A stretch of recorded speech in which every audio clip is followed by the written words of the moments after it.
Herkese merhaba arkadaşlar. Emanet dizisi yeni bölüm analiz videoma hepiniz hoş geldiniz. Dizimizi daha rahat izleyebilmeniz için birçok altyazı ile eklemiş bulunmaktayım.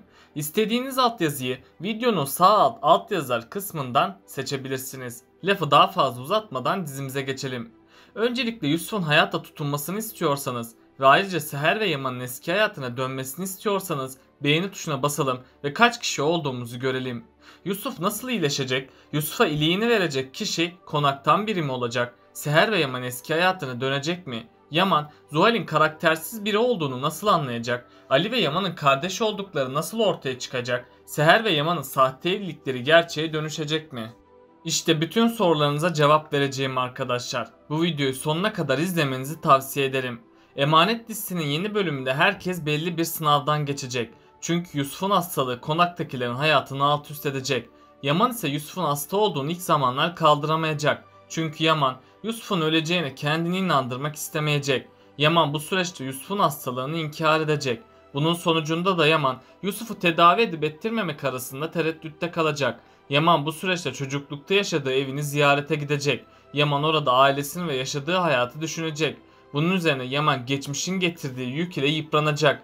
Büyük ihtimalle Yaman'ın babası da lösemiydi. Çünkü Yaman'ın annesi parasızlıktan ve Mevlüt'ün hastalığından dolayı evden kaçtı. Yaman'ın babası da hasta olduğu için evini geçindiremiyordu. Yaman'ın annesi de bu olanlara dayanamayıp evden kaçmıştı. Yaman'ın babası hastalığının getirdiği yük ile intihar etmişti. Seher önümüzdeki bölümde Yaman'ın yerini bulacak. Seher Yaman'a bu travmayı atlatması için desteklerde bulunacak. Yaman ise Seher'in desteğiyle daha kararlı birine dönüşecek. Bunun sonucunda da Seher ve Yaman geçmişte olanları bir kenara bırakacak. Yani artık Yaman ve Seher tamamen barışacak. Sahte dosya meselesi de sonsuza kadar ortadan kalkacak. Yaman yakında Seher'e yaşattıklarından dolayı çok pişman olacak. Yaman Seher'den özür dilemeye çalışsa da bunda başarısız kalacak. Çünkü Yaman az da olsa Seher'in bir hain olduğunu düşünecek. Yaman'daki bu ön yargılar bir süreliğine daha devam edecek. Seher ise Yusuf için Yaman'ı bağışlayacak. Yusuf'un durumu da gün geçtikçe kötüleşmeye başlayacak. Yaman ve Seher ise hemen Yusuf hastaneye götürecek ve sonunda Yusuf tedavi olacak. Yusuf tedavi olmaya başladığı için onda bazı değişimler olacak. Yusuf'un saçları dökülmeye başlayacak. Ayrıca Yusuf eskisine göre daha çok yorulacak. Yusuf'un saçları döküldüğü için psikolojisi bozulmaya başlayacak. Yaman ve Seher de bu durumu görüp çok üzülecek. Ama sonradan Yaman Yusuf için kendi saçlarını kesecek. Böylece Yusuf bu sorunun da üstesinden gelecek. Seher ise Yusuf'un öleceğini düşünüp kahrolacak. Yusuf'un bu durumu Seher'e ciddi sıkıntılara yol açacak. Yaman ise Seher'in bu durumunu görüp ona destek olacak. Yaman'ın desteğiyle Seher yeniden umutlanacak. Yaman ve Seher'in birlikteliği onların aşkını daha da güçlendirecek. Yusuf da Yaman ve Seher'in birlikte görünce daha çok mutlu olacak. Yusuf mutlu oldukça bu hastalığın üstesinden daha çabuk gelecek. Çünkü bu gibi hastalıklarda her zaman hastanın mutlu olması gerekmekte. Eğer hastalanan kişi ümidini ve sevincini kaybetmişse hastalığa yenilmek zorunda kalacak. Ama Yusuf mutlu ve sıcak bir aile ortamında olursa hemen iyileşecek. Büyük ihtimalle doktorlar Yusuf'un hastalığını kontrol altına alacaklar. Bir süreliğine kadar her şey yolunda gidecek. Ama sonradan Yusuf'un hastalığı tedavileri olumlu yanıt vermeyecek. Bunun sonucunda da Yusuf günden güne ölmeye başlayacak. Hatta doktorlar Yusuf'un sayılı ömrü kaldığını söyleyecek. Yaman ve Seher de bu haberi duyduklarında dünyaları başına yıkılacak. Çünkü tek amanetleri olan Yusuf'un ölmesine yürekleri dayanamayacak. Ardından Yaman doktorlardan bir çözüm yolu bulmalarını isteyecek. Doktorlar da Yusuf'un yaşaması için bir çözüm yolunun olduğunu belirtecek. Eğer Yusuf için uygun bir lig bulunursa Yusuf'un ölmeyeceğini söyleyecek. Yaman ise bu bilgiyi öğrenir öğrenmez hemen harekete geçecek. Tüm konaktakiler Yusuf için liglerini vermeye gönüllü olacak. Ama hiçbirinin iliği Yusuf'un bedeniyle uyuşmayacak. Seher ve Yaman da çaresizce Yusuf'un iyileşmesini bekleyecek. Hastane ise Yusuf'u dönör bekleyenler arasına alacak. Ama sıra Yusuf'a gelene kadar Yusuf çoktan ölecek. Tabi Yusuf başrol oyuncusu olduğu için senaristimiz onu öldürmeyecek.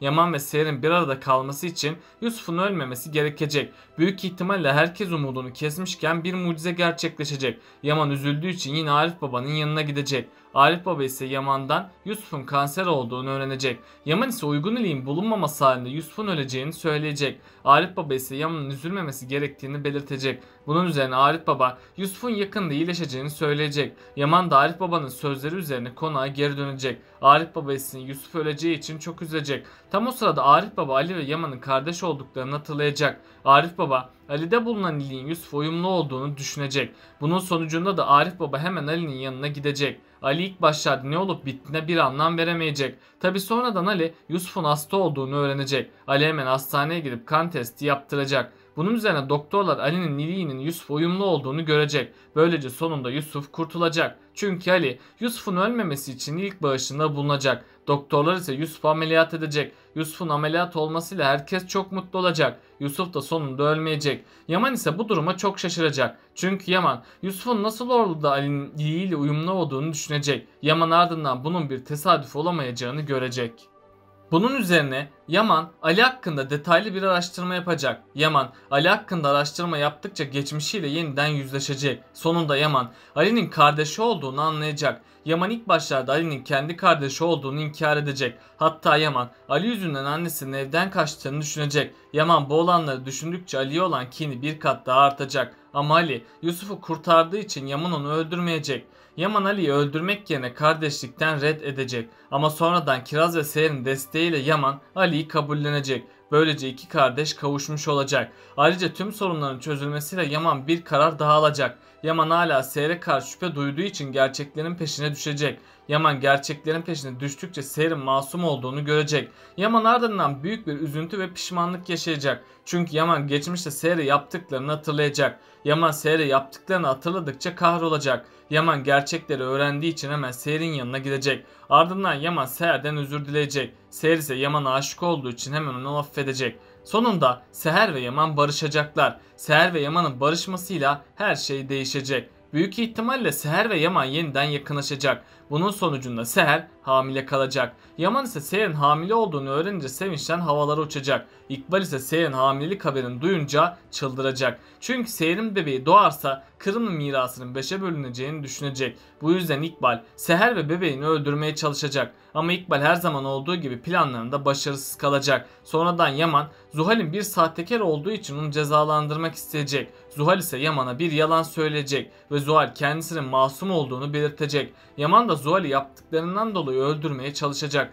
Ama İkbal hemen Seher'in yanına gidip Zuhal'i affetmesini isteyecek. Seher ise Yaman'ın katil olmaması için Zuhal'i affedecek. Tabi Yaman Zuhal'i öldürmediği için onu konaktan kovacak. Zuhal'in konaktan gitmesiyle tüm aile rahat bir nefes alacak. Selim ise Seher'i hala sevdiği için İkbal'in kötülüklerine inanacak. Selim İkbal'e güvenmeye devam ederse bu onun sonu olacak. İkbal Zuhal'i harcadığı gibi Selim'i de bu yolda harcayacak. Önümüzdeki bölümlerde Selim ve İkbal yeniden bir plan yapacaklar. Onların bu planı ilk başlarda başarılı olacak. Sonradan birdenbire tüm taşlar yeniden yer değiştirecek. Selim ve İkbal yeniden mağlup edilecek. Selim bu acılara dayanamayıp gerçekleri ortaya çıkaracak. Artık Selim'in dizideki rolü kalmadığı için Selim dizimizden ayrılacak. Her ihtimalde de Selim Yaman ve Seher arasından çekilmiş olacak. Kiraz ve Ali arasında hala bir yakınlaşma olmadı. Çünkü Ali ve Kiraz birbirinin aşkını itiraf edemedi. Ama her şeye rağmen çiftimiz birbirini sevmektedir. Bu yüzden yakında sürpriz bir gelişme yaşanacak ve bunun üzerine Ali Kiraz aşkını itiraf edecek. Kiraz da Ali'yi sevdiği için buna çok sevinecek. Ama ilk zamanlar Kiraz Ali'den uzak duracak. Çünkü Kiraz kendisini Ali'ye layık görmeyecek. Hatta Kiraz'ın aklına Sultan Ala'nın sözleri gelecek. Sultan Ala herkesin kendisine layık birisiyle evlenmesini söylemişti. Kiraz da bu sözleri hatırlayacak. Hatta Kiraz Ali'den uzak durmaya çalışacak. Ali de Kiraz'ın kendisinden hoşlanmadığını varsayacak ve Ali bu duruma çok üzülecek. Peki sizce Ali'nin iliği Yusuf'a uysa bile Ali Yusuf'a iliğini verecek mi? Aşağıda yorumlarınızı bekliyor olacağım. Böylelikle bu bölümümüzün de sonuna gelmiş bulunmaktayız arkadaşlar. Beni desteklemek için yorum atmayı, videomu beğenmeyi ve kanalıma abone olmayı unutmayın arkadaşlar. Hepinize teşekkür ederim. Kendinize çok iyi bakın. Hoşça kalın.